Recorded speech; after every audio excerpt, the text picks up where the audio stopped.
The Feast of the Rose Garland by Albert Durer was commissioned by German merchants for a church in Venice, showing an idealized gathering of the Brotherhood of the Rosary, with the attendants being blessed by the Virgin Mary with their own rosaries.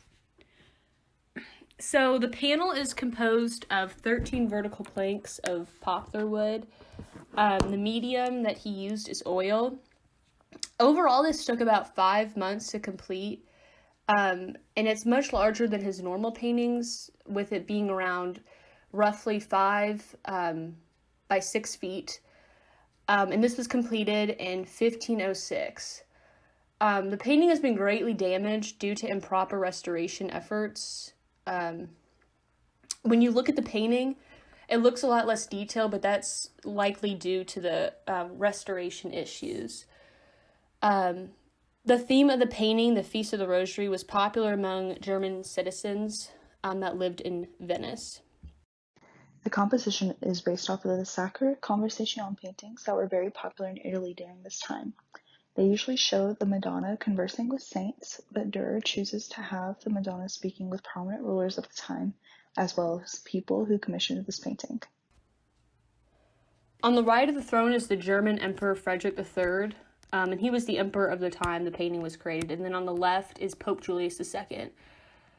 And then in the back, all the way in the far right corner, is a self-portrait of Durer himself, and he's holding the scroll, and it has the date and his signature on it, and it also tells exactly how long it took, which is again 5 months, and it even has like the dates of February to September on it. Seen standing next to Durer is the founder of the Brotherhood of the Rosary, and another one of the men close to Durer is the architect of the church. There is also a face we might recognize on the left of the painting, facing away from the center, is Burkhard von Speyer, who Durer had previously painted a portrait for. While many of the details may have been destroyed in previous restoration attempts, there is still a wonderful amount of little details that can be seen in the clothes of the figures in the foreground. With all of the details Durer puts into this painting, you can almost feel all the textures of the clothing. The intricate embroidery of the Pope's robe, the stiffness of the Emperor's robe, as well as the smoothness of the armor of the man standing behind the Emperor. I can only imagine what this painting looked like before the failed restoration attempt. While the colors do seem a little dull, they are still very beautiful. The blue used in this painting is ultramarine, which is the blue that the Italians preferred rather than the azurite that the Northern Europeans preferred. I find this painting very aesthetically pleasing to look at due to the symmetry of the work. All of the figures on either side of the painting directly mirror their counterpart on the other side, which almost creates a harmony throughout. In comparison to Durer's other works, I do think this one is a little less detailed and the colors seem a little bit more dull, but again, this could be due to the restoration process.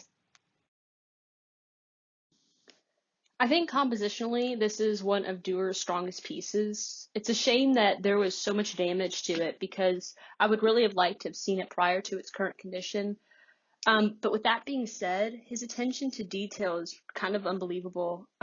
Each figure carries a certain grace, particularly the Virgin Mary, seen in the center holding the Christ child.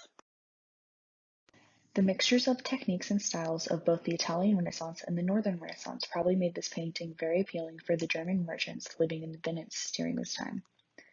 It also makes the painting fascinating to look at while studying art history due to the influence of both cultures and how they are merged in order to create what is known as one of Durer's most impressive paintings.